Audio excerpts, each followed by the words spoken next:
Sphere से कैसे ये सारी सिंपल क्यूबिक बनेगी, कैसे बॉडी सेंटर्ड क्यूबिक बनेगी, कैसे फेस सेंटर्ड क्यूबिक बनेगी और कैसे हेक्सागोनल बनेगा, ये सारा काम करना है। एक जानकारी आपको पहले ही दे दूं, ये जितना भी हम कार्यक्रम कर रहे हैं, ये एक ना किसी से बड़ी डिस्टर्बेंस है मुझे। हाँ अभी खत्म हुई। यामिनी आप एक बार म्यूट करना। Thank you. ये जितना काम हम कर रहे हैं ना बेटा, ये कॉपी में नहीं है, दिस इज इन साइनॉप्सिस। ठीक है, आप साइनॉप्सिस खोलो पेज नंबर 8। एक्चुअली थोड़ा बहुत स्टार्ट मैं कॉपी में बना सकती हूँ, थोड़ी फोटोज वो मैंने बनाई है फॉर बेटर अंडरस्टैंडिंग, बाद में मैं भी आपके साथ साइनॉप्सिस पे ही चली जाऊंगी। ठीक है जी। क्लोज पैकिंग इन 1 डायमेंशन, अभी भी डिस्टर्बेंस है, काइंडली म्यूट कर ले, मुझे नहीं पता कहाँ से आ रही है। क्लोज पैकिंग इन 1 डायमेंशंस, आपको ना कुछ कंचे दे दिए और कहते हैं इनको 1D में पैक करो। पहले तो 1D 2D 3D का फर्क समझो। 1D मतलब एक लाइन लगानी है, 2D मतलब एक लेयर लगानी है, 3D मतलब लेयर्स पे लेयर लगानी है। 1D एक लाइन लगानी है, 2D में लेयर बिछानी है, 3D में लेयर्स पे लेयर्स बिछानी है। ठीक है जी।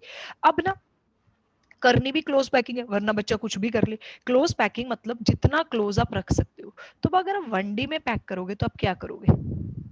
बहुत पास सीधी सीधी लाइनें चिपे देंगे साथ साथ चिपे देंगे, चाक दो जी। अब बताओ, एक ही क्वेश्चन बनता है इसमें से और कुछ नहीं बनता, 1D खत्म। What is a coordination number? Maximum. अब ना बीच बीच में बच्चे पूछते हैं और मैं कभी उनको ऐसे नहीं डिस्करेज करती कि आप मत पूछो। कोई बच्चा कहता है साइड वाले का तो नहीं है, तो बेटा कोऑर्डिनेशन नंबर हमेशा मैक्सिमम होता है और हमेशा बीच वाले का लिखा जाता है, आप सबका तो नहीं देख सकते। क्लोज पैकिंग इन 1D खत्म होगी, कोऑर्डिनेशन नंबर इज 2। लास्ट में पता क्या होएगा, कॉपी में ना इस चीज का भी एक टेबल बनेगा, जो कल मैंने आपको बताया था, आपने उसका टेबल बनाया घर पे? Yes ma'am. तो जो आज पढ़ा रही हूँ ना, फाइनली इसका भी एक टेबल बन जाना है आधे पेज का। आज का लेक्चर भी गया। ठीक है, तो ये चीजें बड़ी आसान है, बट थोड़ी विजुअलाइजेशन बेटर कर रहे हैं और कुछ ऐसे वर्ड्स हैं जो आगे काम आने, इसलिए पढ़ रहे हैं। अब क्लोज पैकिंग इन 2 डायमेंशंस पे चलते हैं। बस एक बात पूछ लो बस। हाँ एक बात, तो बातें जितनी मुझे पूछो, बातें कौन मना? बीच में बोल दिया ना मैंने, मैं भी लिखना है कॉपी में। नहीं लिखना, आपने सुना नहीं, मैं ये कह रही आज का ये कोई भी टॉपिक कॉपी में कुछ नहीं लिखना है, सिर्फ इसकी समरी नोट्स जो बनेंगे वो कॉपी में लिखेंगे। ठीक है, वो बाद में बताऊंगी कैसे, वो समरी टेबल बाद में। अभी आराम से बैठ के सुनो and open the page number 8 of your synopsis if you have synopsis. Okay ma'am. Close packing in 2 dimension. अब लेयर बनानी है। ठीक है, लेयर बनाने का एक तरीका है कि एक लेयर तो एक लाइन तो बनाई थी, बिल्कुल वैसी दूसरी लाइन, बिल्कुल वैसी तीसरी लाइन। इसे अंग्रेजी में कहते हैं हॉरिजेंटली एंड वर्टिकली अलाइंड। समझो, हॉरिजेंटली एंड वर्टिकली अलाइंड। अब आपको मैं पूछूं इसमें मैक्सिमम कोऑर्डिनेशन नंबर 4। ठीक है, 1 2 3 4। ठीक है, अब मेरे डायग्राम ज्यादा अच्छे नहीं है, मैं ड्राइंग में हमेशा फेल होती रही हूँ, तो मुझे ये एडमिट करने में कोई शर्म नहीं है। तो आप अपने साइनॉप्सिस के डायग्राम देखें, दे आर मोर गुड। 1 2 3 4। अच्छा, और ये ना एक स्क्वायर बन रहा है, you see it's a square. ठीक है, तो इसे कहा स्क्वायर क्लोज पैकिंग। अभी 2D चल रही है ना, तो वॉल्यूम नहीं है, क्यूब नहीं है, square close packing. It is square close packing. ठीक है, तो इसका नाम हुआ square close packing. And what is coordination number here? Coordination number is 4। अब इसकी पैकिंग एफिशिएंसी ना आईआईटी वालों ने एक बार प्रूव कराई। आईआईटी वालों ने क्वेश्चन दिया और हम अपने आप को आईआईटी से कम नहीं समझते, मैं आपको बता दूं। तो हमने वो क्वेश्चन एग्जांपल 5 डाला आपके पेज नंबर 8 पे। जो पेज नंबर 8 पे एग्जांपल 5 है ना, पुराना आईआईटी का क्वेश्चन है, इसको पढ़ते हैं। Calculate the packing efficiency of the 2 dimensional square unit cell shown below. बड़े ध्यान से, मैंने भी साइनॉप्सिस ही खोले हुए। इस साइनॉप्सिस में आपको ऊपर पहले वो 1 2 3 4 वाली फोटो दिख रही है, स्क्वायर क्लोज पैकिंग दिख रहा है, ये कहाँ पढ़ रही है? उसी फोटो को सीधी करके ना इन्होंने नीचे एग्जांपल 5 में डाल दिया। ओके, उसी फोटो को सीधा करा, एग्जांपल 5 में डाल दिया। अभी भी डिस्टर्बेंस, आई डोंट नो कहाँ से, प्लीज म्यूट कर लो। और किसी को जतिन का माइक है। जतिन पुत्र कहाँ है बच्चे, म्यूट कर ले प्लीज। थैंक यू बेटा। अच्छा, अब ना कल हमने ना पैकिंग एफिशिएंसी का फॉर्मूला बनाया था, Z into volume of one sphere divide by volume of cube. याद रखिए, अब ये 3D तो है नहीं, तो वॉल्यूम तो हो नहीं सकता, तो एरिया ले लेते हैं। हमने ये सारे स्फीयर्स को फॉर द टाइम बिंग हम इनको सर्कल्स मान लेते हैं, सर्कल्स मान लेते हैं। और अब इस फोटो को ध्यान से देखो, इस फोटो में पैकिंग एफिशिएंसी निकालनी है, मतलब इस स्क्वायर के अंदर क्या है, पैकिंग एफिशिएंसी वही ना, इस स्क्वायर के अंदर मैक्सिमम कितना ऑक्युपाइड है। तो उसके लिए मुझे सबसे पहले तो Z चाहिए। बताओ इस स्क्वायर के अंदर जो दिख रहा है उसका Z क्या बनेगा? इफेक्टिव नंबर ऑफ पार्टिकल्स कितने हैं? अरे वेरी गुड क्लास। कैसे देखा, एक तो पूरा ब्लू स्फीयर आ गया और जो बाकी ब्लू स्फीयर है उनका 1/4 आया। 1/4 1/4 1/4 1/4। Z2 समझ आया हाँ या ना? Yes, ma'am. यस। अब नो, जो कह रहे हैं नो पुत्र, तुझे एग्जाम्पल 5 में जो एक फोटो दिख रही है ब्लू वाले, बड़े वाले ब्लू वाले सर्कल, एग्जाम्पल 5 के क्वेश्चन में, सोल्यूशन पे मत जा, क्वेश्चन में जो फोटो दिख रही है स्क्वायर के अंदर एक तो सर्कल पूरा ही आया हुआ, एक सर्कल पूरा आया हुआ है, बाकी सर्कल का 1/4 आया हुआ है, हर सर्कल का 1/4 है, सर्कल का देख फ्रैक्शन काट के 1/4 है हर सर्कल का अंदर। Yes ma'am. 1/4 plus 1/4 plus 1/4 plus 1/4 1, yes और एक पूरा सर्कल तो 1 + 1 2। हम यही बात करते हैं, पता है जेड क्या होता है कि पूरे 3D में एक यूनिट सेल में इफेक्टिवली कितने पार्टिकल्स आए, दैट इज जेड, तो जेड इसका हो गया 2, समझ आया? यस ओके, अब बताओ एरिया ऑफ सर्कल कितना होता है स्क्वायर हमारा, और एरिया ऑफ स्क्वायर कितना होता है? ए स्क्वायर ठीक है जी, फिर हमारा फॉर्मूला बन गया z into area of circle by area of square. फिर वही बात है कि सर्कल की रेडियस और जो a है, एरिया ऑफ स्क्वायर वाला a है, उनको हमने आपस में रिलेट करना है, जैसे हम कल करे थे a को r की टर्म में पुट करे थे। आराम से इसकी कैलकुलेशंस देखो, सोल्यूशन पार्ट देखो एंड लेट मी नो अगर कोई डाउट हो तो। ये इन्होंने पैकिंग एफिशिएंसी ना सॉल्व करके दिखा दी, इजी थी, मेडिकल वाला बच्चा भी पकड़ ही लेता। हालांकि मैं बताना चाहती हूँ कि जैसे वैसे कोई पैकिंग एफिशिएंसीज की कैलकुलेशन नहीं होती, वो सिर्फ 3 ही है, एससी बीसीसी एफसीसी, जो मैं आपको कॉपी में करा चुकी, बट यहाँ एग्जांपल है तो समझाने में क्या हर्ज है, नहीं तो आप फाइनली याद रखेंगे इट इज 78.5%। अपनी कॉपी में एक चीज और जरूर मेंशन करें, स्क्वायर क्लोज पैकिंग का Z मेंशन कर ले 2। देखो ऊपर ना जहाँ स्क्वायर क्लोज पैकिंग लिखी हुई है ना बेटा पेज नंबर 8 पे, वहाँ कोऑर्डिनेशन नंबर लिखा हुआ है, कोऑर्डिनेशन नंबर 4, वहीं लिख दे Z2 है, कोऑर्डिनेशन नंबर 4 है और Z2 है।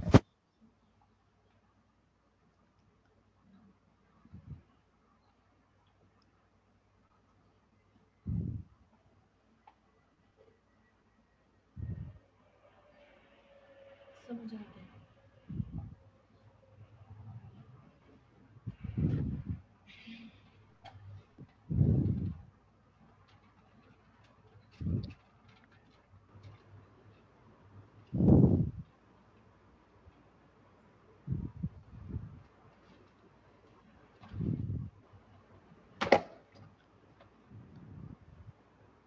हाँ जी, ये एफिशिएंसी समझ आ गई आपको? Yes ma'am. चलो जी, अब एक और तरीका है पैकिंग करने का, एक और तरीका है, ठीक है, स्क्वायर क्लोज पैक मतलब सॉरी 2D में। एक तो आपने ऐसे हॉरिजॉन्टली एंड वर्टिकली लाइन लगाई थी, एक काम आप पता क्या करें, आप इसमें स्फीयर्स लगाए, एक लाइन बनाई स्फीयर से,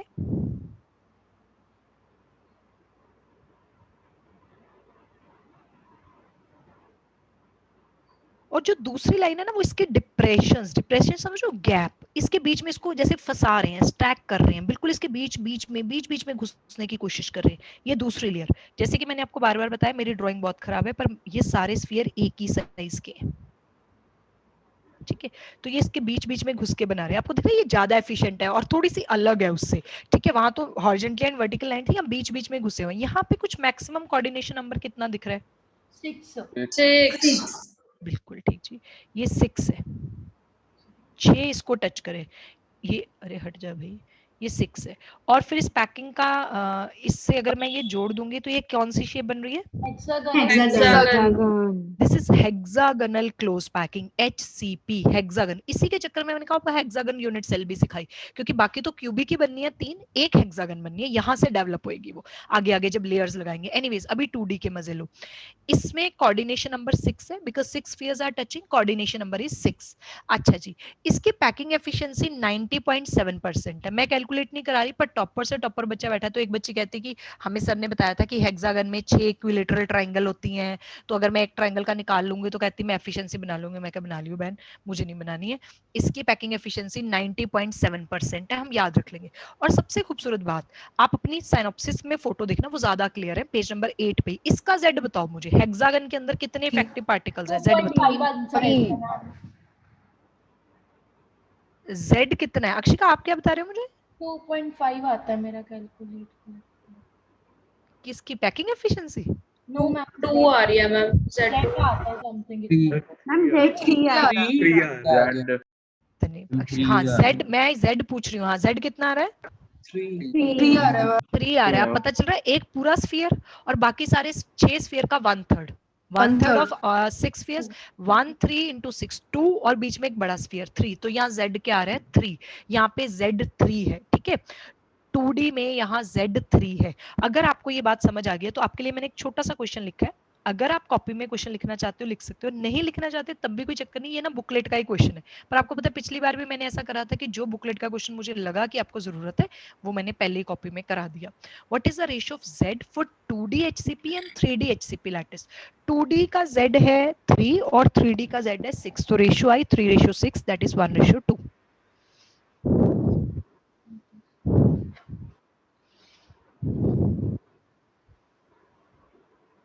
कॉपी में नोट कर लो बच्चे ये क्वेश्चन ना।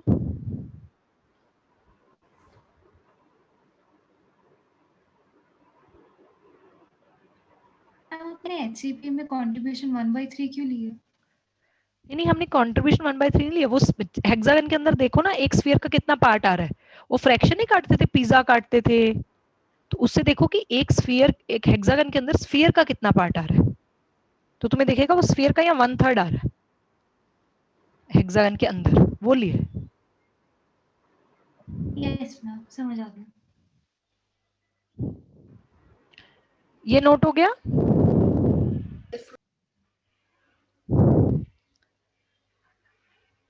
ध्रुव, आज कोई लंगर लुंगर का प्लान है बैच में? हेलो ध्रुव। क्यों मैम? आज जनता बहुत है, मैं कहा शायद ध्रुव ने ना एक बात उड़ा दी होगी भी आज ना लंगर बांटूंगा मैं तुम सारे आ जाना। आज किस फोटो दिखा थे? क्या क्या क्या? जब आप आए थे तब 63 थे। वो तो मीटिंग शुरू हुई थी, आई एग्री कि जब मीटिंग शुरू होती है तो सब बच्चे खाना खाते खाते चाय पीते पीते मजे मजे से चल रहे होते हैं, बट मैं अभी देख रही हूँ तो मैं चैप्टर अच्छा चल रहा है ना, भाषण अच्छा अब चल जिसकी रहा है। विजुअलाइजेशन नहीं मैम, चैप्टर अच्छा है, 80 है, 2 दिन का अच्छी असर है, है हो मैम। जाएगा। हाँ हाँ हाँ, बस 2 दिन का असर है, इससे ज्यादा तो क्या ही फर्क पड़ना है। चलो खैर, जो आए उनका वेलकम और जो ना आए भीड़ कम, पढ़ाई शुरू करें। क्लोज पैकिंग इन 2 डायमेंशन हो चुकी है। अब ना जैसे आप लोग समरी टेबल जब बनाओगे, क्लोज पैकिंग इन 1D, वहां तो बस एक धागा बना, मतलब वही बना देना, एक लाइन में स्फीयर लगा दिए, कोऑर्डिनेशन नंबर 2 जैसा मैंने दिखाया था। जब आप क्लोज पैकिंग इन 2D बनाओगे तो बेशक फोटोज मत बनाना, बनानी है बना लेना, और फिर उसके नीचे ये मेंशन कर देना एक स्क्वायर क्लोज पैकिंग है, एक हेक्सागोनल क्लोज पैकिंग है, उनकी पैकिंग एफिशिएंसी, मतलब ये एक तरह से समरी टेबल्स ही बन रहे हैं आपके, जो मैं यहाँ बना रही हूँ, ठीक है। 2 बन गए। अब आपको 3D में पैकिंग करनी है, अब आपको 3D में पैकिंग करनी है, अगर टाइम मिला तो मैं उसका थोड़ा सा आपको समरी टेबल दे दूंगी, नहीं तो मैंने सब बच्चों को प्रॉमिस करा कि मैं आज बना के रखूंगी और कल सबको दिखाऊंगी। आपको कॉपी में समरी टेबल जरूर बनाना है, आपका सारा काम समरी टेबल से ही होएगा, आपका सारा काम समरी टेबल से ही होएगा, ठीक है जी। अच्छा, अब मेरी बात सुनो, एक ना विजुअलाइजेशन करते हैं, बड़ा मजा आएगा।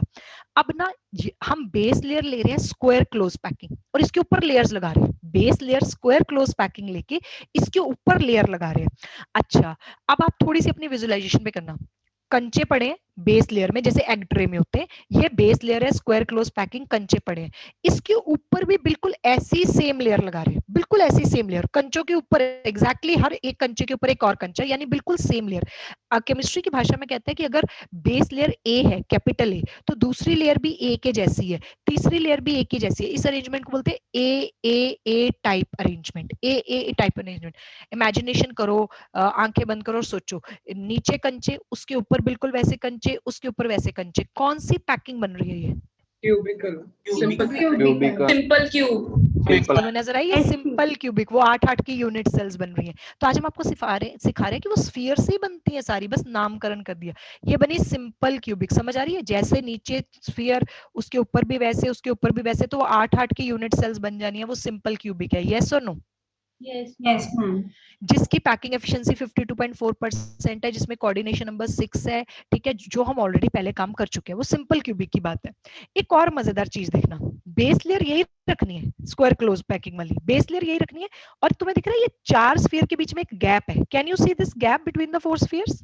Yes ma'am. ये जो गैप है ना, इसे बोलते हैं वॉइड, होलो, होलो वॉइड गैप इंटरस्टिशियल एक ही चीज के नाम है, होलो वॉइड गैप इंटरस्टिशियल एक ही चीज के नाम है। तो ये बीच में आपको गैप दिख रहा है, ये आपको बीच में गैप दिख रहा है, ठीक है जी। और ये 4 स्फीयर के बीच में ये जो आपको गैप दिख रहा है, अगर मैं एग्जैक्टली इस गैप के ऊपर एक बड़ा स्फीयर टिकाऊं, याद रखना स्फीयर उतने ही साइज के टिकाने हैं, पूरी पैकिंग में एक बार ट्रू रहेगी, वही सारे सर्कल्स ऊपर जा रहे हैं, वही सारे स्फीयर्स ऊपर जा रहे हैं। अब मैं इसके होलो के ऊपर एक और स्फीयर टिका रही हूँ, ऐसे होलो के ऊपर एक और स्फीयर, ऐसे ये पैकिंग करेंगे, होलो के ऊपर स्फीयर टिकाएंगे।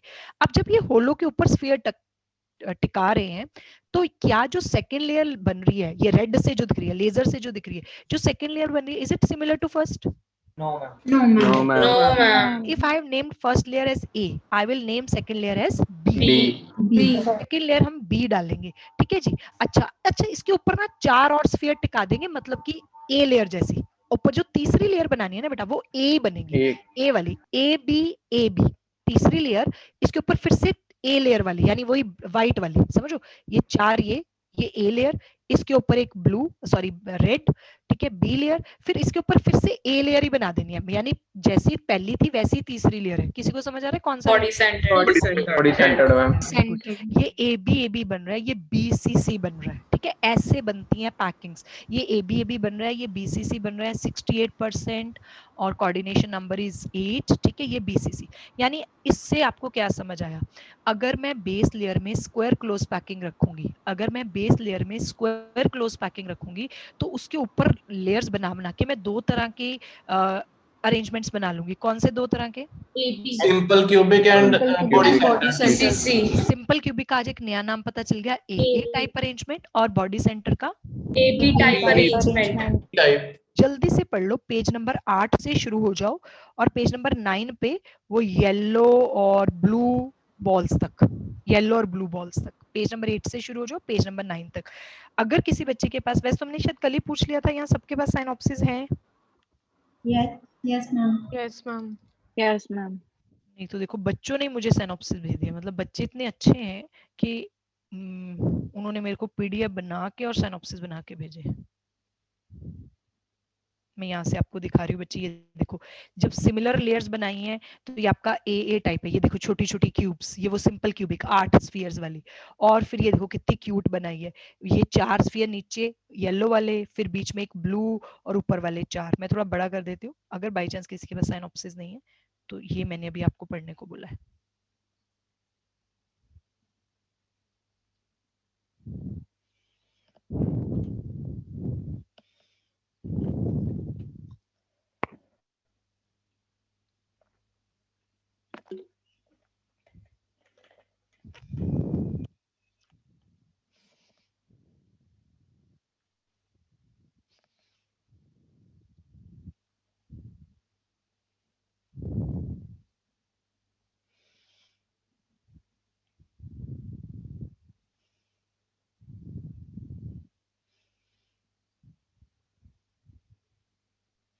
BCC तक आपने पढ़ना है। डायग्राम्स हमने काफी क्लैरिटी करने की कोशिश करी है, यूनिट सेल अलग से बना के दिखाए हैं कि थोड़ी सी बच्चे को विजुअलाइजेशन हो जाए।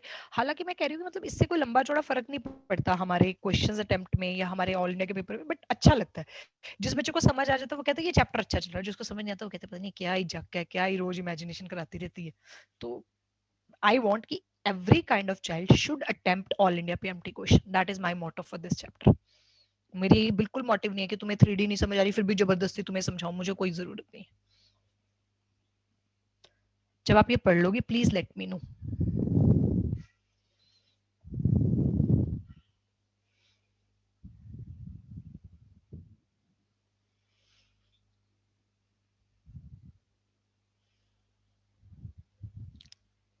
पढ़ लिया।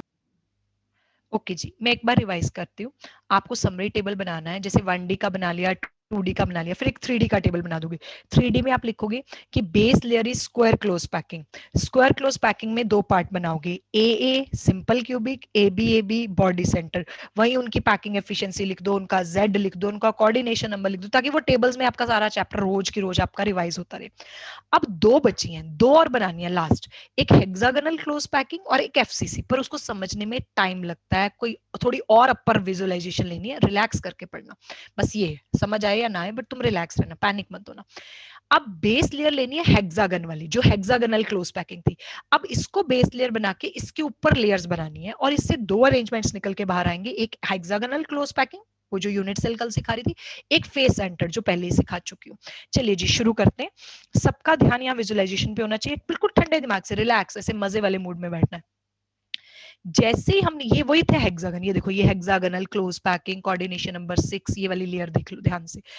अच्छा इसके बीच में ना ये गैप है, ये वॉइड है ना, ये वॉइड, ये चाहे ए है चाहे बी है, ए और बी एक जैसे ही हैं, बस बी वाले सीधी ट्राइंगल्स है, ए वाली थोड़ी उल्टी ट्राइंगल्स है सेम ही, और हर वॉइड 3 स्फीयर से बना है। Can you see each void is formed bye 3 sphere, this is also formed by 3 sphere, this is also formed by 3 sphere.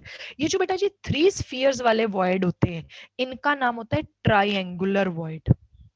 These are triangular void, ये चीजें अपने सिनॉप्सिस में नोट कर दो। These are triangular void, 3 spheres वाले void है, triangular void, ये हमारी ए लेयर है। अब इसके ऊपर हमने 3D पैकिंग शुरू करनी है। अब इसके ऊपर ना मैंने एक और लेयर बनाई है, कलर देखना बड़े ध्यान से, जो पिंक बॉक्सेस है, पिंक लेयर है वो फर्स्ट है, और जो ब्लू लेयर है वो सेकंड है। ऐसे लिख लो, पिंक लेयर को लिख लो फर्स्ट, ब्लू लेयर को लिख दो, ये जो डॉटेड दिख रही है ये सेकंड है, ठीक है जी। एक पिंक लेयर, एक ब्लू लेयर है, एक और ब्लू लेयर सेकंड है, पिंक लेयर फर्स्ट है। आपकी जानकारी के लिए बता दूं, यहाँ हम पता क्या करने की कोशिश करें, ये वाली पैकिंग, जैसे यामिनी आप कहते हैं कंचे लेके बैठो, ये वाली जो पैकिंग है हो तो स्फीयर से रही है, पर समझ अच्छे से तब आती है जब मेरे पास कॉइन्स है, 1-1 रुपए वाले सिमिलर कॉइन्स है, ठीक है, तो उससे बेटर समझ आती है। मतलब आपने सोचा है 1 रुपए वाले सिक्के नीचे बिठाए ए लेयर, उसके ऊपर बी लेयर बिछाइए, और बी लेयर कैसे बिछाइए उसकी वो देखना। आपको ये तो दिख ही रहा है कि बी लेयर जो है वो थोड़ी अलग है। अब ये बी लेयर बिछाई पता कैसे है, हमने बी लेयर कैसे बिछाई है कि ये जो ए वाले थे ना वॉइड्स, ट्राइंगुलर वॉइड, इनके ऊपर मैं एक लेयर रख रही हूँ, ए वाले के ऊपर मैं अब बी लेयर बना रही हूँ। ये जो ब्लू वाली डॉटेड है ना, वो पता कैसे बनाई है, ट्राइंगुलर वॉइड्स के ऊपर अगली लेयर है, ये ट्राइंगुलर वॉइड्स के ऊपर अगली लेयर लगा रही हूँ, ट्राइंगुलर वॉइड्स के ऊपर, ए वालों के ऊपर, ए वालों के ऊपर, क्योंकि 2 वॉइड्स तो नहीं चक सकते, तो ए को लेके, ए को सेंटर मान के ऊपर ये स्फीयर्स रखे। पता है ये स्फीयर किस तरह से रखे जा रहे हैं, जैसे आप इसको लोकेट करो, ये बड़े वाला ए स्फीयर दिख रहा है, ये सेंटर वाला, वो हेक्सागन के सेंटर वाला, ये जो स्फीयर है आपको दिख रहा है, इसी स्फीयर के ऊपर यहाँ 3 ब्लू वाले स्फीयर आ गए। Can you identify this? Yes, ma'am. ये जो बीच वाला ये स्फीयर था, सेंटर वाला, ये बात ध्यान से देखना, ये सेंटर वाला जो स्फीयर था ना, इसी के ऊपर 3 स्फीयर आ गया। ऑब्वियसली वो 3 स्फीयर उसके ऊपर बिल्कुल स्टैक नहीं है, बट ऐसे फैले हुए हैं। ये देखो, एक स्फीयर ये ब्लू, ये दूसरा स्फीयर ब्लू, ये तीसरा स्फीयर, ये शेप समझ आ रही है। नीचे पिंक वाला एक स्फीयर है, उसके ऊपर 3 ब्लू स्फीयर आ गया। Can you see this? Yes, ma'am. Yes, ma'am. और एक नया वॉइड क्रिएट हो रहा है सी, एक नया वॉइड क्रिएट हो रहा है C. Can you see this? Yes, ma'am. Yes, ma'am. And void कितने स्फीयर से टच हो रहा है, ये सी वॉइड कितने स्फीयर से टच हो रहा है? 4. 4। Don't Four, forget, four. एक पिंक ऊपर ब्लू, ये सी वॉइड 3 स्फीयर से टच हो रहा है। ऐसा वॉइड जो 3 स्फीयर से टच हो, सॉरी 4 spheres. को बोलते हैं टेट्राहेड्रल वॉइड, टेट्राहेड्रल वॉइड। ये सी स्फीयर है, ये C void sorry tetrahedral void है। इसी तरह से ना आपको एक और नया वॉइड दिख रहा है डी, एक नया वॉइड दिख रहा है डी। जरूरी नहीं आप ये फोटो देखिए, ये ज्यादा क्लियर नहीं है, ऑल्दो बच्ची ने बहुत अच्छा बनाया है। आप अपने साइनॉप्सिस पे देखें, डी देखें, अपने साइनॉप्सिस में अगर आप डी देख रहे हो, वो कितने स्फीयर से टच लग रहा है आपको? Very good, 6। 6 3 ma'am. नीचे वाले ब्लू और 3 ऊपर ब्लैक, सॉरी नीचे वाले 3 पिंक और ऊपर वाले 3 ब्लू। क्या आप देख पा रहे हो डी वॉइड 6 स्फीयर से मिलके बना है? Yes, ma'am. Yes, ma'am. Yes, ma'am. Yes. 3 pink 3 blue, नीचे वाले 3 पिंक, ऊपर वाले 3 ब्लू। जो 6 स्फीयर से वॉइड बनता है, जो 6 स्फीयर से वॉइड बनता है उसको कहा जाता है जी ऑक्टाहेड्रल वॉइड। जो 6 स्फीयर से वॉइड बनता है उसको कहा जाता है octahedral void, octahedral void, octahedral void. तो अगर यहाँ पे खचपच नहीं पाना चाहते तो आप ऊपर लिख दो, मतलब अपने साइनॉप्सिस में ऊपर टॉप पे लिख दो, C is tetrahedral void formed by 4 sphere, D is octahedral void formed by 6 spheres. And don't worry, ये वॉइड्स ना हमारे लिए आगे काम आएंगे, तो वॉइड्स को मैं कॉपी में अलग से बनाऊंगी। मतलब यहाँ से सिर्फ पैकिंग समझा रही हूँ, वॉइड्स का नाम पता लग गया, बट वॉइड्स की और ज्यादा अच्छी अंडरस्टैंडिंग कॉपी में होगी, ठीक है। अच्छा जी, अब ना फाइनल काम बचा है, हैव पेशेंस। अब हमने ए लेयर लगा दी थी पिंक, उसके ऊपर ब्लू लेयर लगा दी बी, ए बी दोनों अलग है। अब हम तीसरी लेयर लगा के फाइनली पैकिंग कंप्लीट कर रहे हैं। 3D की, तीसरी लेयर लगाते वक्त या तो एक बार मैं सी वॉइड को कवर करूंगी, एक लेयर में मैं डी वॉइड को कवर करूंगी, एक में HCP अरेंजमेंट आएगा, एक में FCC अरेंजमेंट आएगा। अब सबसे पहले मैं तीसरी लेयर लगा रही हूँ, सबका ध्यान होना चाहिए मैम क्या दिखा रही है स्क्रीन पे, और स्क्रीन से समझना है, फिर अपनी साइनॉप्सिस से देखोगे। अब मैं क्या कर रही हूँ, अब मैंने तीसरी लेयर लगानी है, और तीसरी लेयर लगाते वक्त पहले मैंने सी वॉइड्स यानी टेट्राहेड्रल वॉइड्स को चूज किया। टेट्राहेड्रल वॉइड्स को चूज करके सी को सेंटर मानते हुए मैंने उतना ही बड़ा 1 रुपए का सिक्का रखना है। सी को सेंटर मानते हुए मैंने उतना ही बड़ा 1 रुपए का सिक्का रखना है। सी वॉइड को कवर करना है, टेट्राहेड्रल वॉइड को कवर करना है। किसी को दिख रहा है जब मैं सी वॉइड को कवर करने की कोशिश कर रही हूँ, जब मैं सी वॉइड को कवर करने की कोशिश कर रही हूँ, तो जो थर्ड लेयर बन रही है वो ए जैसी बन रही है या बी जैसी बन रही है या बिल्कुल अलग बन रही है? अलग की बन रही है। देख ले लक्षिता, मैं सी वॉइड को सेंटर में मान के एक स्फीयर रखने की कोशिश कर रही हूँ, और वो स्फीयर पूरा पिंक लेयर पे आ रहा है, ए जैसी है बन रही है। तो फिर इस अरेंजमेंट का नाम क्या हुआ? ABA और वो ABAB आपका बन रहा है HCP, वो ABAB आपका बन रहा है HCP, hexagonal unit cell. ABAB बन रहा है HCP, ये मैग्नीशियम और जिंक में होता है, आपको याद करना है, NCERT ने लिखा है। अब मैं बताऊं ये हेक्सागोनल यूनिट सेल कैसे बनी है। अब देखो जरा, यहाँ से पिक्चर देखना, बहुत ही क्लियर है। तुम्हें ये दिख रहा है ये ए लेयर, वही तुम्हारी हेक्सागन वाली यार। Yes ma'am. ये ए लेयर यस मैम जब हमने बी लेयर बनाई थी तो मैंने कहा था ये बीच वाले स्फीयर पे 3 स्फीयर और टिकेंगे। यस मैम ये ए जो इसका सेंटर वाला है ना, इसका सेंटर वाला ये स्फीयर दिख रहा है, इसके ऊपर ये तीनों और टिक गए, इसके ऊपर आ गए, ये बी लेयर बन गई। यहाँ से देखना शुरू करो, इजंट इट, वो हेक्सागन बन रहा है। देखो 6 स्फीयर और बीच में फेस सेंटर, 6 कॉर्नर और बीच में फेस सेंटर दिख रहा है। Yes ma'am. 3 इसके ऊपर टकाए, वही बॉडी सेंटर वाले। Yes ma'am. और इसके ऊपर फिर ए लेयर वही बना दी। तो ये ABAB कौन सी यूनिट सेल बन रही है? हेक्सागोनल यूनिट सेल बन रही है। यानी जब टेट्राहेड्रल वॉइड, आपके क्वेश्चन कवर हो रहे हैं, वो कहते हैं भी हमने थर्ड लेयर बनाते वक्त हमने टेट्राहेड्रल वॉइड कवर करे, या थर्ड लेयर बनाते वक्त ABAB अरेंजमेंट है, मतलब आपको हिंट मिल गया, हेक्सागोनल अरेंजमेंट है। पैकिंग एफिशिएंसी, इसकी पैकिंग एफिशिएंसी कितनी है HCP की? 68%। HCP की 74 है गुड़िया, और कोऑर्डिनेशन नंबर 12 है ना, ये हमने ऑलरेडी याद करा हुआ है, तो हम टेबल में वापस इसको लिख देंगे। अच्छा, एक खास क्वेश्चन टॉपर्स बच्चों के लिए, क्वेश्चन में ऐसे पूछा जाता है, हेक्सागोनल क्लोज पैकिंग में 1 लेयर में कोऑर्डिनेशन नंबर कितना होता है? 1 लेयर में कोऑर्डिनेशन नंबर 1 लेयर में 1 लेयर में तो 6 ही है ना, डर क्यों रहे हो? अगर पूछा कोऑर्डिनेशन नंबर इन 1 लेयर, कहां लिखूं, यही देती हूँ, coordination number in 1 layer, 1 layer में तो 6 ही है। अच्छा 2 लेयर में पूछा, 2 लेयर 9, वेरी गुड, 2 लेयर में कोऑर्डिनेशन नंबर हो गया 9। पता कैसे? वो जो जिसका 6 था उसी के ऊपर 3 आके चिपके, जिसका 6 था उसी के ऊपर वो पिंक के ऊपर 3 ब्लू चिपके थे, 9। ठीक है, 2 लेयर में हो गया 9, और अगर तीनों लेयर में पूछ लिया 12। ठीक है जी, 3 लेयर में पूछ लिया तो 12, 3D में तो 12 है ही है ना। बच्चा कहता है इसको मैं कैसे समझूं? मैं क्या, बड़ा आसान है। मैं क्या, तुझे ए लेयर में 6 पता था? कहता हाँ वो तो 6 पता था। मैं क्या, ऊपर भी 3 आए और नीचे भी 3 आए? क्योंकि अगर ये ए लेयर को मैं बीच में मान लूं तो ए के ऊपर भी बी, ए के नीचे भी बी। एक लेयर में 6, दूसरी लेयर आई 9, तीसरी लेयर नीचे से आई 12। ए लेयर को बीच में मानो, ए लेयर में 6, ऊपर बी के 3 9, नीचे बी के 3 12। कोऑर्डिनेशन नंबर HCP में ऐसे प्रूव करते हैं कि 12 होता है। Excuse me ma'am. बोलो पुत्र, ये लिख लेना बच्चे यहाँ पे। हाँ जी बोलो बेटा। मैम ये लास्ट वाला समझ नहीं आया, AB। जो कोऑर्डिनेशन नंबर वाली बात करिए या ABAB वाली?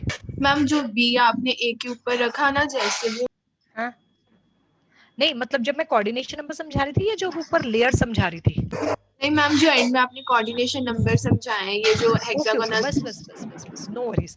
आपको हेक्सागन में बिल्कुल शुरू में जब मैंने 2D में हेक्सागन में 6 बनाया था वो समझ आया था? Yes ma'am. अच्छा, वो 6 पता कैसे था? यही वाली हेक्सागन थी ना वो, ओह सॉरी, ये वाली हेक्सागन थी, ये एक हेक्सागन ही तो होगी यूनिट सेल। तो ये सेंटर वाला स्फीयर दिख रहा है जिसके आसपास 6 स्फीयर है। Yes ma'am. तो इसका कोऑर्डिनेशन नंबर 6 है। Yes ma'am. ये ए लेयर है। पता बी लेयर जब इसके ऊपर आएगी तो इसी ए के ऊपर ये तीनों स्फीयर इसके ऊपर टिके हुए हैं। मैम ये कैसे हुआ?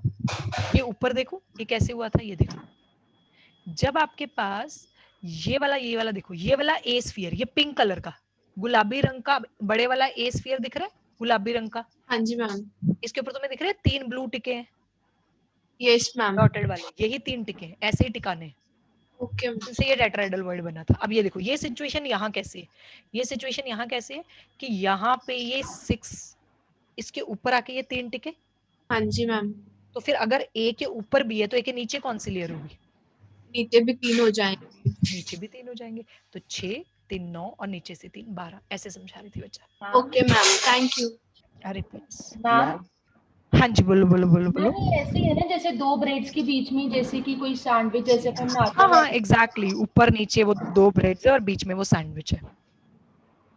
मैम बोलो बोलो मैम। मैम आपने ये 3 लेयर तक बताया ना, उसके बाद मैम मेरा ना नेटवर्क चला गया। और मैम ये बताना है आपने क्या लिखा 3D12 ये? अच्छा अच्छा बच्चे, मैंने लिखा कि एक लेयर में कोऑर्डिनेशन नंबर 6 है, एक लेयर में दिख रहा है कोऑर्डिनेशन नंबर 6 है इसका, Yes, इसको ma'am. चीज से टच Yes, करें। ma'am. ऊपर वाली लेयर से ना, बी लेयर से 3 स्फीयर इसके ऊपर आके टिकेंगे, ये 3 स्फीयर, ये देखो ये पिंक के ऊपर ये 3 ब्लू टिके थे आके, तो ऊपर वाली लेयर से 3 स्फीयर एग्जैक्टली इसके ऊपर टिकेंगे, तो 9 हो गया। Yes, ma'am. और नीचे भी ये बी लेयर आएगी, ए के नीचे भी तो बी होगी, तो 3 नीचे से आएंगे। तो मैंने ऐसे लिखा है, एक लेयर में कोऑर्डिनेशन नंबर 6 है, 2 लेयर में कोऑर्डिनेशन नंबर 9 है और 3D में कोऑर्डिनेशन नंबर 12 है। Okay ma'am. मैम बोलिए ध्रुव जी। मैम जैसे हमने 1 लेयर का कोऑर्डिनेशन नंबर 6 बताया था, तो मैम बट हमने ये तो नहीं स्पेसिफाई किया कि 1 लेयर कौन सी, सेकंड वाली में तो 2 होंगे फिर। हाँ नहीं वो आपकी बात ठीक है कि हमने 1 लेयर स्पेसिफाई नहीं करा, तो वहां पे ऐसे होता है ना कि हेक्सागोनल लेयर में बताओ, एचसीपी लेयर में बताओ, तो एचसीपी लेयर तो यही है ना। मतलब वो लेयर भी स्पेसिफाई करनी पड़ेगी ना फिर इसमें। हाँ लेकिन एक्चुअली ये शायद ये क्वेश्चन जो मैं बोल रही हूँ असाइनमेंट में, तो वहां ऐसे है in HCP in 2 layer coordination number is 9, तो 2 में तो कोई कंफ्यूजन नहीं है कि ए और बी आएंगे ना। Yes ma'am. अच्छा इसके बाद एक लास्ट चीज देखो, एक लास्ट चीज वो क्या है, अब ना वापस आओ योगिता, देखो इधर, अब आपने डी वॉइड को कवर करना है, अब आपको डी वॉइड्स को कवर करना है, अपने उसमें फोटो देख लो, डी वॉइड को कवर करना है, यहाँ दिख रही है, यहाँ देख लो, आप डी वॉइड के कवर करते हुए ऑक्टाहेड्रल वॉइड को कवर करते हुए उतना ही बड़ा 1 रुपए का सिक्का रखोगे, जितना पिंक जितना ब्लू था उतना ही बड़ा, आप डी वॉइड को कवर कर रहे हो, क्या आपको लेयर सिमिलर टू ए मिल रही है, सिमिलर टू बी मिल रही है, और you are getting a different layer? Different. Different, ma'am. So what Different arrangement layer. it will be called? ABC ABC। ABC. जो फाइनली हमारा क्या बनेगा, FCC, जो फाइनली हमारा क्या बनेगा, FCC। यहाँ पे ए लेयर, हाँ जी बोलो बोलो। मैं आपने प्लीज अभी जो सी बताया वो प्लीज दोबारा बता दो। हाँ जी बता देते हैं, बस पीछे जाना पड़ेगा। तो मैं क्या कह रही थी, अब हमने डी वॉइड को कवर करते हुए एक तीसरी लेयर बनानी है, 2 तो ए बी बन ही चुकी थी, अब डी वॉइड को, पहले सी वॉइड को कवर किया था ना, तो एचसीपी अरेंजमेंट मिला था, जब अब मैं डी वॉइड को कवर करूंगी, ऑक्टाहेड्रल वॉइड को कवर करूंगी, तीसरी लेयर लगाऊंगी, जब ऑक्टाहेड्रल वॉइड को कवर करते हुए तीसरी लेयर लगाऊंगी, तो I am getting a layer similar to A, similar to B, और I am getting a new layer that is C. New layer. हाँ तो इस अब अरेंजमेंट बनने वाला है एबीसी एबीसी, जो एबीसी एबीसी अरेंजमेंट होता है वो आपका होता है FCC arrangement, ABC ABC arrangement होता है वो एफसीसी होता है, इसकी इस तरह से यूनिट सेल्स जो हमने पहले बनाई है, ठीक है, ये एबीसी एबीसी अरेंजमेंट है, ये एफसीसी अरेंजमेंट है, और नीचे इन्होंने कहानियां लिख दी हैं कि दोनों में 74% है, और it may be noted that both HCP and CCP packings are equally economical, though these have different forms. In both these cases 74% of the available volume is occupied by the spheres, 26% is void space or empty space. Coordination number in both types of packing is 12.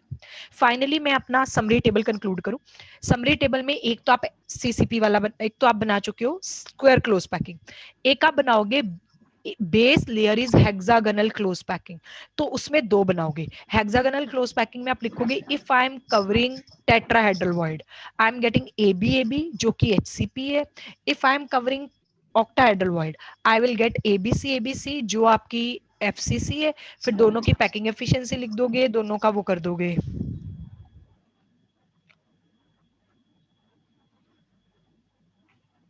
Coordination number हो गया, Z हो गया, packing हो गई, empty volume, ये वो जो भी पैक उसमें डालना है, ठीक है, ये हमारी पैकिंग्स डन है, कुछ नहीं करा हमने, उन पैकिंग्स के नए नए नाम पढ़ लिए, ABC AB इस तरह से, ठीक है। मैं कुछ क्वेश्चंस आपसे पूछती हूँ कि ये क्वेश्चन एट द मोस्ट पूछे जा सकते हैं, पेपर में क्वेश्चन आया, बताओ AA पैकिंग का AA अगर अरेंजमेंट AA टाइप है तो ये कौन सी पैकिंग है, सिंपल क्यूबिक। ट्रिपल क्यूबिक है। अच्छा, अगर अरेंजमेंट एबीसी है तो ये कौन सी पैकिंग है? FCC packing. FCC कोई कंफ्यूजन या एम्बिग्यूटी नहीं होगी। अगला क्वेश्चन ध्यान सुनना, अगर एबी अरेंजमेंट है, अगर एबी अरेंजमेंट है तो ये बीसीसी भी हो सकता है और ये एचसीपी भी हो सकता है, हाँ के ना? यस अब ये अगर एबी अरेंजमेंट है पर base layer square close packing है, अगर एबी अरेंजमेंट है पर base layer square close packing है तो कौन सा बनेगा? बीसीसी। Very good. अगर एबी अरेंजमेंट है पर बेस लेयर हेक्सागोनल है तो कौन सा बनेगा? सीपी। रही बात वॉइड्स की, इसके बाद जो वॉइड्स शुरू हो रहे हैं वो मैं कॉपी में आपको करा रही हूँ। Voids we will do in copy, no worries at all. Synopsis में बंद करूँ, कोई तकलीफ है पूछ लो। बोलो बोलो बोलो। मैंने एबीसी वाला दोबारा समझा दो, नेटवर्क कनेक्शन की प्रॉब्लम थी। कोई बात नहीं जी, दोबारा समझा देते हैं। हमने पता क्या करा, अब एक लास्ट पैकिंग बची थी। अगर तुमने पहला सुना था तो जब एचसीपी बनाया था हमने सी वॉइड को कवर करा था, तब तो लेयर सिमिलर टू ए आ रही थी। अब ना हम डी वॉइड को कवर कर रहे हैं। जब हम डी वॉइड को कवर कर रहे हैं, वही 1 रुपए वाला सिक्का सेम साइज का रख रहे हैं जैसा ए और बी लेयर में रखा था। अब मुझे बताओ, जब डी वॉइड को कवर कर रहे हैं तो जो लेयर बन रही है क्या वो ए और बी जैसी है या एक नई लेयर सी बन रही है? नई लेयर बनेगी। नई लेयर बनेगी, क्योंकि देखो ना डी वॉइड ये पड़ा है, इसको कवर करना है तो ना तो वो ए से ओवरलैप कर रही ना वो बी से ओवरलैप कर रही, तो एक ये नई लेयर बन रही है। इसको ना बोलते हैं एबीसी अरेंजमेंट। ये आगे जाके आपकी एफसीसी यूनिट सेल्स तैयार होती है। मैम हाँ बोलो बोलो। मैम अगर हम एफसीसी को जैसे ओपन डायग्राम के फॉर्म में सोचें तो उसमें ये भी नहीं पता चल रही कि फर्स्ट लेयर बेस में 5 थे और ऊपर 5 हो गए। ना ना ना ना ना, ये देखो, ये ना ये सबसे मुश्किल विजुअलाइजेशन एफसीसी की होती है। मैंने तो आज तक कभी क्लास में नहीं कराई, ठीक है जी। अंटिल अनलेस कोई बच्चा ना पूछे, तुमने मेरी पूरी बात नहीं सुनी। अगर ये एफसीसी बनेगी पर इसको ऐसे टेढ़ा ही देखना पड़ेगा तभी। ये देखो, ये एक एटम है, ए लेयर, ठीक है। फिर आपके पास फिर ये दूसरा एटम है, ये दूसरा एटम है, ठीक है जी।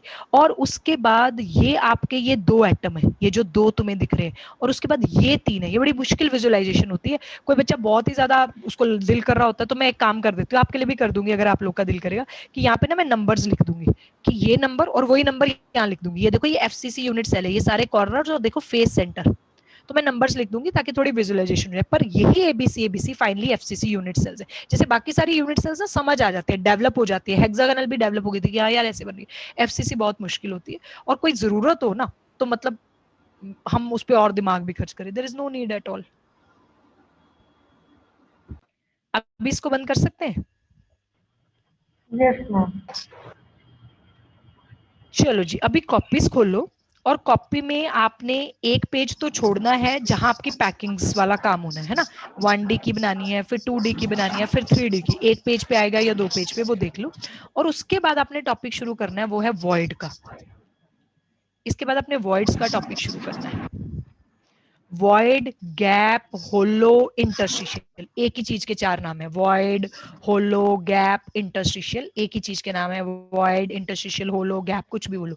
Empty space between the spheres in close packing. मैंने क्लोज पैकिंग क्यों लिखा? कोई बच्चा सोचेगा हम वैसे ही गैप दे देते हैं। नहीं, आप अगर स्फीयर्स को क्लोज भी रखोगे तो है तो बेचारे स्फीयर ना, बीच में गैप बचेगा ही बचेगा। हम उस गैप की बात कर रहे हैं, the empty space between the spheres in close packing. For example बताओ, ट्राइंगुलर वॉइड कितने स्फीयर्स के बीच में जनरेट हुआ था?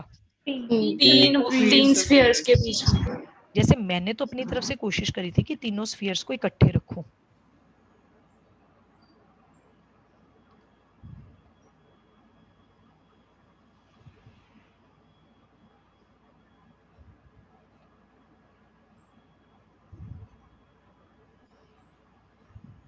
आप नोट करना शुरू करो प्लीज।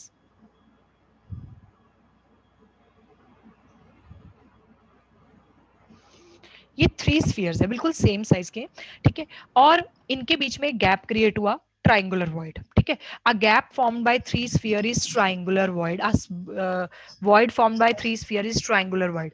अच्छा, अब नेचर ना बड़ी एफिशिएंट है। नेचर कभी भी रिसोर्सेज को वेस्ट नहीं करती, हम लोग करते हैं। नेचर बड़ी एफिशिएंट है। आज तक तो ना प्योर क्रिस्टल्स पढ़ रहे थे मेरे साथ। प्योर क्रिस्टल्स में तो एक ही टाइप के एटम है, ठीक है, और गैप बीच में है, गैप पड़े रहेंगे, कोई बात नहीं। पर आपको पता है नेचर आगे इन गैप्स को भर रही है। अब आज के बाद ना हम ऐसे कंपाउंड्स करें जिसमें दो एटम्स है डिफरेंट साइज के, जैसे NaCl का एग्जांपल ले लो। NaCl में क्लोराइड आयन एनायन है तो ऑफ कोर्स बड़ा साइज का होगा, पर सोडियम आयन कैटायन है तो बहुत छोटा साइज का होगा। तो पता क्या होता है, आगे आयनिक सॉलिड्स के स्ट्रक्चर आएंगे जिसमें anion, because usually they are big, तो एनायंस क्या करते हैं, एनायन लैटिस की एक पैकिंग में चले जाते हैं और कैटायन जो छोटे छोटे गैप्स हैं उसमें घुस जाते हैं। जैसे कभी कैटायन ट्रायंगुलर वॉइड में घुस गया, यानी ये जो गैप्स है ना, इनमें भी आगे छोटे छोटे पार्टिकल्स आएंगे। अब ये प्योर क्रिस्टल्स नहीं है, प्योर क्रिस्टल में तो एक ही टाइप के एटम थे, तो क्या एक छोटा सा स्फीयर गैप में भी घुस सकता है, गैप में भी घुस सकता है। पर क्वेश्चन मार्क ये है कि क्या गैप में कोई भी स्फीयर घुसेगा? नहीं, जो गैप में फिट आएगा। उसके लिए उस स्फीयर की रेडियस क्या होनी चाहिए, उसके लिए उस स्फीयर की रेडियस क्या होनी चाहिए, इसकी भी सारी कैलकुलेशंस हुई हुई हैं, हालांकि हमने नहीं करनी है, हमने रिजल्ट्स याद करने हैं। तो मैं आपको क्या आइडिया दे रही थी, अगर ये बड़ा स्फीयर है और इसकी रेडियस है कैपिटल R, बड़े स्फीयर की रेडियस, ठीक है, और ये जो छोटा सा बीच में वॉइड में भी एक स्फीयर घुस गया है, इस वॉइड की स्फीयर की रेडियस अगर ये स्मॉल r है, बड़े स्फीयर की रेडियस अगर कैपिटल R है और उसके बीच में जो वॉइड है उसकी रेडियस स्मॉल r है, इनमें भी रिलेशनशिप है जिससे आप चेक कर पाओगे कि क्या ये छोटा एटम इसके वॉइड में घुस सकता है कि नहीं। उससे छोटा होगा मतलब वो वॉइड में फिट आएगा तभी घुसेगा ना, अगर वॉइड से बड़ा है तो कैसे वहां समाएगा। तो इन सब की रेशो होती है, इसे रेडियस रेशो भी कभी कभी कह देते हैं। तो जैसे रेडियस ऑफ ट्रायंगुलर वॉइड और रेडियस ऑफ स्फीयर में पता क्या रिलेशनशिप है, 0.155 R ऑफ स्फीयर, वॉइड और स्फीयर की रेडियस में ये रिलेशनशिप है। और जैसे मैं बता रही थी, मैंने इतनी विजुअलाइजेशन करा दी, उसमें क्वेश्चन कख नहीं बनना, क्वेश्चन ए बनना है, ए बी क्या होता है, ए क्या होता है, ABC क्या होता है, बात खत्म। लेकिन इन पे क्वेश्चंस बनते हैं and they are the learning concepts, each and every student can learn. Can you believe a simple question is आज इन पेपर, अगर 100 पिकोमीटर वाले स्फीयर्स, 100 पिकोमीटर की रेडियस वाले स्फीयर्स, इफ 100 पिकोमीटर रेडियस वाले स्फीयर्स एक triangular void बनाते हैं, तो उस वॉइड में जो स्फीयर घुसेगा उसकी रेडियस क्या होगी? 55 पिकोमीटर। 15.5 picometre, that's it. तो ये आपको हर, पहले तो जो वॉइड है उसकी डेफिनेशन याद होनी चाहिए, कितने स्फीयर से बना है, फिर उस वॉइड की रेडियस रेशियो याद होनी चाहिए, ठीक है।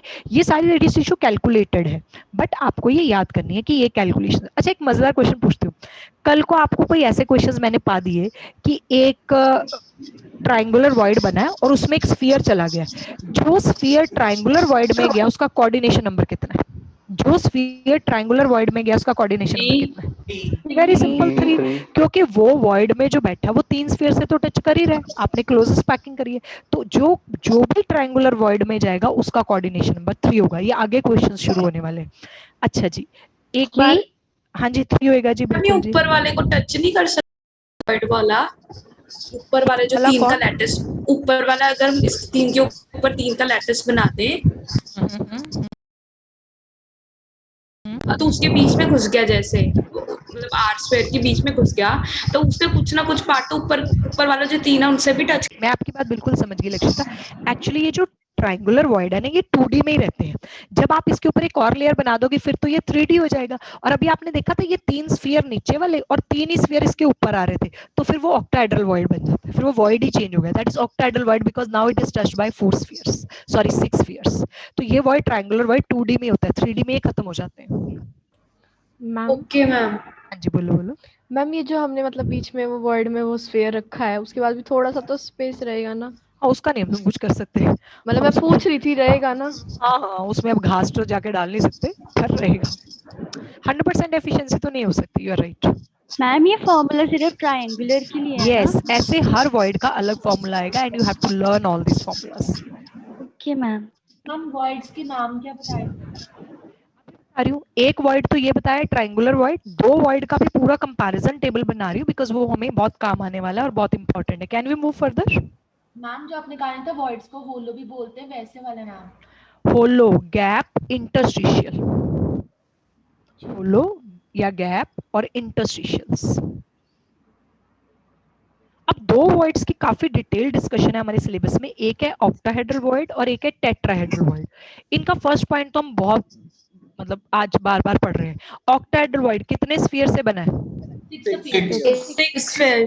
ना बड़ी हैरानी हुई क्योंकि आपका बैच बड़ी जल्दी क्वेश्चन पूछता है, तो अभी तक आपने पूछा नहीं कि अगर ये 6 स्फीयर से बना है तो इसको ऑक्टाहेड्रल वॉइड क्यों बोलते हैं? नहीं बोलता हैं? हाइड्रोजन बॉन्डिंग में 8 होता है ना, तो हमने ऑक्टाइड कहा था। मेरे को सुनाई नहीं दी किसी की भी बात। ऑक्टाहेड्रल वॉइड अगर 6 स्फीयर से बना है तो उसे ऑक्टाहेड्रल क्यों कह रहे हैं? अच्छा, किसी बच्चे को +1 का याद है? एक ऑक्टाहेड्रल ज्योमेट्री होती थी, square bi pyramidal, chemical bond. Chemical bonding में ऑक्टाहेड्रल ज्योमेट्री। वहां कभी आपने मेरे से पूछा था ऑक्टाहेड्रल ज्योमेट्री का? ऑक्टाहेड्रल ज्योमेट्री का तो उसमें बॉन्ड तो 6 ही होते हैं, बॉन्ड पेयर्स तो 6 ही होते हैं। एक एक्सियल और इक्वेटोरियल पोजीशन पे देखने को मिल रहा है। मैम वो दिखने में ऐसा लगता है, ऐसे ही था क्या? मैंने ये कहा था कि होता तो ऑक्टाहेड्रल होता था स्क्वायर बाई पिरामिडल, लेकिन ना ऑक्टाहेड्रल के अगर आप सारे कॉर्नर बॉन्ड्स सब जोड़ दो तो वो एक ऑक्टाहेड्रल पिक्चर बन जाती है जिसके 8 फेसेस होते हैं, इसलिए पॉपुलर नेम 6 वाले का ऑक्टाहेड्रल चल रहा है। अदरवाइज है तो 6 ही बॉन्ड। इसी तरह से ये है 6 स्फीयर्स, पर ये 6 स्फीयर्स जो है ना, मैं आज एक बड़ी अच्छी चीज पे आपको लेके जाना चाहती हूँ। और बीच Jatin please mute, thank you. 6 spheres actually जब ऑक्टाहेड्रल ज्योमेट्री में लगे होंगे, अब ये दिखाऊंगी आज मैं आपको, 6 स्फीयर जब ऑक्टाहेड्रल ज्योमेट्री में लगे होंगे तो उनके बीच में एक ऑक्टाहेड्रल वॉइड क्रिएट होता है। ऑक्टाहेड्रल वॉइड 6 स्फीयर से बना होता है, वो 6 स्फीयर ना ऑक्टाहेड्रल फैशन में लगे होने चाहिए। अभी मैं आपको दिखाऊंगी जहां जहां आपको 6 स्फीयर दिख गए वो भी ऑक्टाहेड्रल फैशन में लगे हुए, उनके बीच में ऑक्टाहेड्रल वॉइड बनेगा विजुअलाइजेशन के लिए। फिलहाल अच्छी अच्छी बातें पढ़ते हैं। ऑक्टाहेड्रल वॉइड 6 स्फीयर से बना है, टेट्राहेड्रल वॉइड 4 स्फीयर से बना है। चलो मेरे क्वेश्चन का जवाब दो, जो ऑक्टाहेड्रल वॉइड के बीच में स्फीयर होगा वो कितने स्फीयर से टच होएगा? 6 स्फीयर्स, उसका कोऑर्डिनेशन नंबर 6 होएगा। और जो टेट्राहेड्रल वॉइड में आएगा उसका कोऑर्डिनेशन नंबर 4 हो जाएगा। फिर जैसे कि आप लोगों को मैं बता रही थी हर वॉइड की रेडियस रेशियो अलग है, तो इनकी radius ratio they are very important, you have to learn them by heart. ठीक है, ऑक्टाहेड्रल वॉइड की 0.414 है, टेट्राहेड्रल की 0.225 है। और आपकी जानकारी के लिए ये भी बता दूं, ये इनकी ना डेरिवेशन, स्पेशली इन दोनों की डेरिवेशन आपके साइनॉप्सिस में भी है, पर आप अपने लिए पढ़ना चाहते हो पढ़ लेना, नहीं पढ़ना चाहते तो क्या, फॉर्मूलाज लर्न कर लो दोनों स्फीयर्स की रेडियस रेशियो की। और तीसरी लाइन एक इंफॉर्मेशन है, अगर किसी लैटिस में जैसे एफसीसी लैटिस है उसमें जितने भी स्फीयर्स हैं यानी जितना भी z है, for n spheres there are n octahedral void, octahedral void को वैसे लिखूंगी, और for n spheres there are 2n tetrahedral voids. जैसे ना एफसीसी, बताओ एफसीसी में कितने स्फीयर्स हैं? एफसीसी में कितने स्फीयर्स हैं ना? अब ना मैंने जानबूझ के स्फीयर बोला कि तुम कंफ्यूज हो। व्हेन आई एम सेइंग ना एफसीसी में कितने स्फीयर्स हैं, मतलब I am talking about z, मतलब I am talking about effective number of particles, याद रखना। तो मैंने क्या बोला, एफसीसी में कितने स्फीयर्स हैं? 4। 4 स्फीयर के लिए मैं अभी प्रूव करूंगी 4 ऑक्टाहेड्रल वॉइड होते हैं। 4 स्फीयर के लिए 4 ऑक्टाहेड्रल वॉइड होते हैं। ठीक है, अगर टाइम मिला, वैसे मिलेगा नहीं, तो मैं ये भी प्रूव करूंगी 8 टेट्राहेड्रल वॉइड है। आपने बात याद रखनी है, जितना z है उतने ऑक्टाहेड्रल वॉइड होते हैं और उससे डबल टेट्राहेड्रल वॉइड होते हैं। एक चीज और अच्छे से सोचो, HCP lattice hexagonal unit cell का z क्या है? कल प्रूव करा था आपकी क्लास में। z और कोऑर्डिनेशन नंबर में उलझ जाओगे। z 6 है, तो अब आप बताओ एचसीपी में कितने ऑक्टाहेड्रल वॉइड्स होंगे? 6 और कितने टेट्राहेड्रल वॉइड्स होंगे? 12। तो ये एक नारा याद रखना, n स्फीयर्स के लिए n ऑक्टाहेड्रल वॉइड होते हैं और 2n टेट्राहेड्रल वॉइड होते हैं। ये सारे ये दोनों वॉइड्स ना या तो एफसीसी लैटिस में देखे जा सकते हैं या एचसीपी में। ये दोनों वॉइड्स एफसीसी और एचसीपी में देखे जा सकते हैं। हम आपको सिर्फ एफसीसी में दिखाएंगे, एचसीपी में बिल्कुल नहीं, पर रूल सेम रहेंगे कि for n sphere n octahedral void है और 2n टेट्राहेड्रल वॉइड्स हैं। और जो मैंने आज कोशिश करी है सारे बैचेस में, और आपके बैच में भी उतनी कोशिश हो पाएगी कि एफसीसी की लोकेशन समझा दूं। मैं अगर आपको एफसीसी की लोकेशन समझा दूं, पता है एफसीसी में वॉइड्स कहां पड़े हैं, ऑक्टाहेड्रल वॉइड्स कहां पड़े हैं? दे आर प्रेजेंट, सिर्फ ऑक्टाहेड्रल की लोकेशन समझाऊंगी, they are present one at body centre and other at all edge centres. FCC में ऑक्टाहेड्रल वॉइड प्रेजेंट है, एक बॉडी सेंटर पे और 12 एज सेंटर पे है। ठीक है जी, ऑक्टाहेड्रल वॉइड एक बॉडी के सेंटर में, एफसीसी में, एफसीसी पहले सोच लो कॉर्नर और फेस सेंटर्स है, उसमें जो बॉडी सेंटर है वो भी एक ऑक्टाहेड्रल वॉइड है और एज सेंटर्स पे भी ऑक्टाहेड्रल वॉइड है। आई विल प्रूव कि यहाँ 6 स्फीयर मीट कर रहे हैं ऑक्टाहेड्रल ज्योमेट्री में, इसलिए यहाँ ऑक्टाहेड्रल वॉइड है। पर पहले हम गिनती पूरी कर लें। अब बॉडी सेंटर का कंट्रीब्यूशन कितना होता है? 1। और एजेस का कंट्रीब्यूशन 1/4। तो टोटल कितने वॉइड्स हुए? 4। और एफसीसी में पार्टिकल्स भी कितने थे?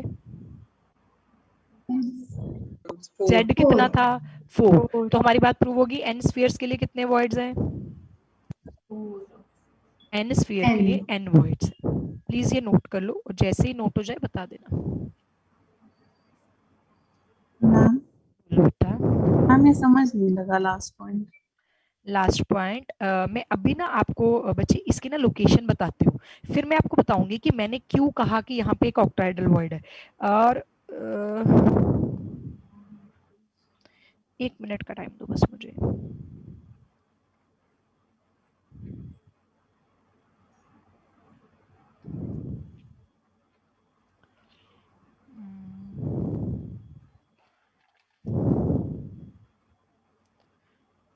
मैं ये चेक करना चाह रही थी कि चलो सही है बच्चे। मैं ना ये कह रही हूँ, मैंने आपको ये बता दिया कि ऑक्टाहेड्रल वॉइड ना एक तो बॉडी सेंटर पे पड़ा है, बॉडी सेंटर पे होगा, और बाकी ऑक्टाहेड्रल वॉइड एज सेंटर्स पे होंगे। लेकिन आप सोच के देखो, बॉडी के अंदर जो होता है वो तो उसी सेल का पार्ट है, पर एज वाले तो 4-4 यूनिट सेल से शेयर्ड है ना।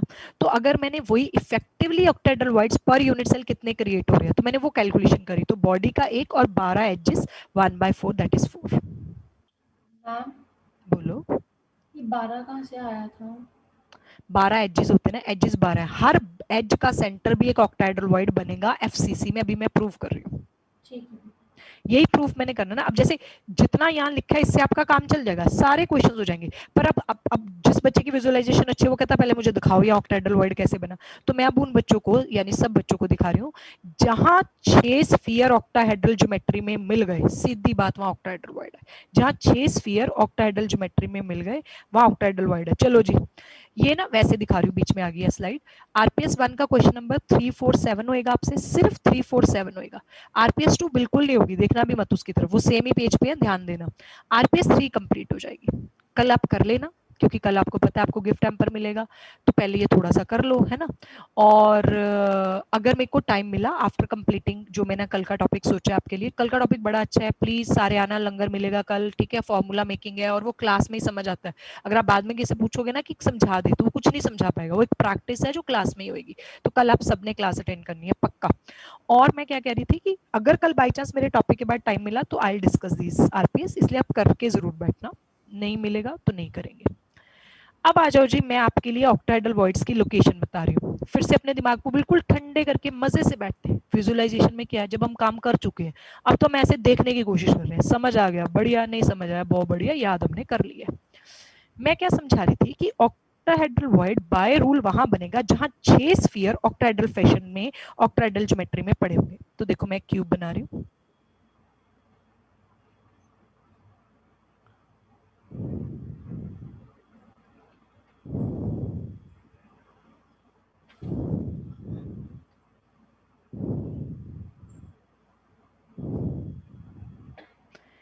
अब ना आप सोचो फेस सेंटर में, हर फेस सेंटर एफसीसी लैटिस में हर फेस के सेंटर पे एक स्फीयर है ना, हर फेस के सेंटर पे स्फीयर है। कितने फेस सेंटर्स हैं टोटल इसमें एफसीसी में? 6। मैं ये प्रूव करने वाली हूँ। पहली बात तो मैं ये प्रूव कर रही हूँ कि ये 6 स्फीयर एक ऑक्टाहेड्रल ज्योमेट्री बना रहे हैं। कैसे, सुनना।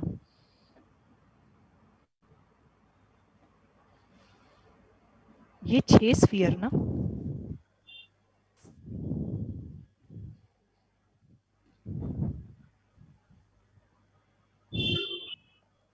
किसी को ऑक्टाहेड्रल ज्योमेट्री, 6 बॉन्ड्स भी मैंने दिखा दिए।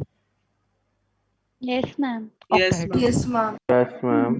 जहां 6 स्फीयर ऐसे एक ऑक्टाहेड्रल ज्योमेट्री बनाएंगे, उसका जो सेंटर है, मतलब हम पता क्या बता रहे हैं, ये 6 स्फीयर यहाँ पे टच कर रहे हैं, मिल रहे हैं, ठीक है, और इनके बीच में गैप बन रहा है, उस गैप को ऑक्टाहेड्रल वॉइड कहते हैं। ऑक्टाहेड्रल वॉइड नाम कहाँ से आया?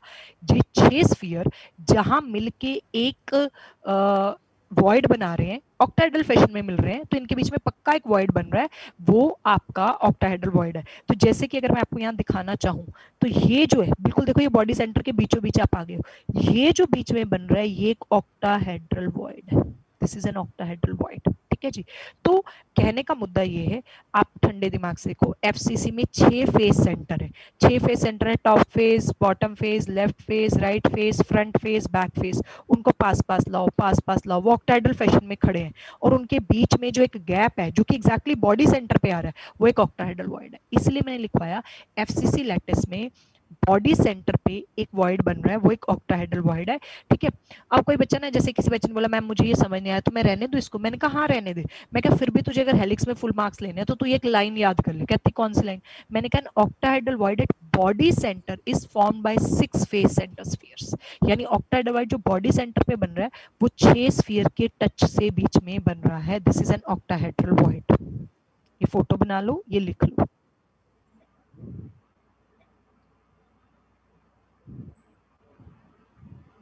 वैसे अपना टाइम खत्म है, बट अगर बोनस टाइम 1-2 मिनट मिल गए तो मैं एज पे भी प्रूव करूंगी। तब तक सोचो एज पे कौन से 6 स्फीयर मिल रहे होंगे, क्योंकि अगर एज पे भी मैडम कह रही है हर एज सेंटर पे एक ऑक्टाहेड्रल वॉइड है, मतलब हर एज सेंटर पे 6 स्फीयर मिल रहे हैं, वो भी ऑक्टाहेड्रल फैशन में। अगर एक एज के दोनों कॉर्नर, हाँ नमन, और एक ऊपर वाला फेस होगा इस साइड से और एक साथ वाले स्फीयर साथ वाले क्यूब का फेस, और ऐसे ऊपर नीचे मैम एक इस नीचे से फेस एक ऊपर से फेस। क्या बात है जी, बहुत जल्दी सोच लिया आपने। अच्छा बाकी बच्चे प्लीज मुझे बताइए ये डन हुआ है, नोट हुआ है? Yes ma'am. तो मैं एक और फोटो बना रहे हैं एज वाली, फिर से एक क्यूब बना लो। और मीनवाइल अगर मैम आ जाते हैं तो नो वरीज एट ऑल, मैं कल फिर से ये समझा दूंगी।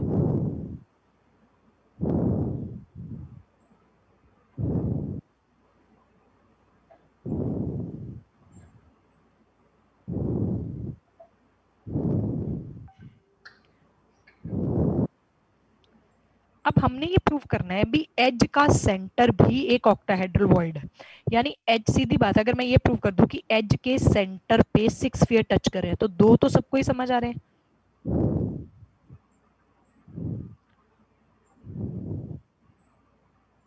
एक ऊपर वाला कॉर्नर, एक नीचे वाला कॉर्नर, है ना, एज का सेंटर। मैं ये कहना चाह रही थी आपको कि ये एज का सेंटर भी एक ऑक्टाहेड्रल वॉइड है।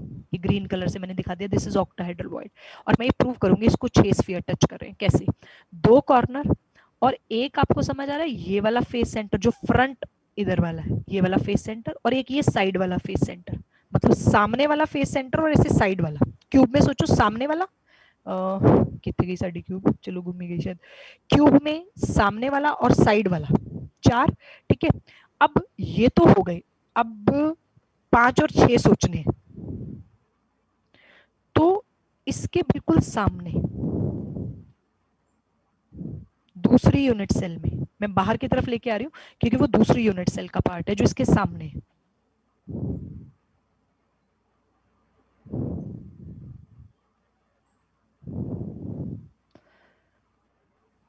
दो ये और एक इधर से लेके आऊंगी ना, 2 4 5 और छठा कहाँ से लेके आऊं भी, कैसे दिखाऊं तुम्हें यहाँ पे? दूसरी साइड वाले, दूसरी साइड वाला, इधर वाला ना, यस। इसके बाहर वाला, वो दिखाना थोड़ा सा विजुअलाइजेशन खराब हो रही है जो मैं सोच रही हूँ। चलो अगर हम बेस वाली लाइन लेते तो सही हो जाता, एक ऊपर एक नीचे एक राइट। अच्छा कोई नहीं, बेस वाली लाइन से कल बना लेंगे। हाँ, ये हाँ मतलब है तो वही, पर मुझे ये लग रहा था कि जैसे मैं विजुअलाइज कराऊंगी ना तो थोड़ा सा बच्चों को अजीब लगेगा। मतलब हम समझाना ये चाह रहे हैं कि 2 कॉर्नर और 4 फेस सेंटर, 4 फेस सेंटर, 2 तो अपने ही क्यूब में हो गए और एक सामने वाली क्यूब में और एक पीछे राइट वाली क्यूब में, एक सामने वाली क्यूब में एक राइट वाली क्यूब में। मतलब लिखने पे हम ये लिखेंगे कि an octahedral void at edge center formed by 2 corner sphere and 4 adjacent face center, 4 adjacent face center।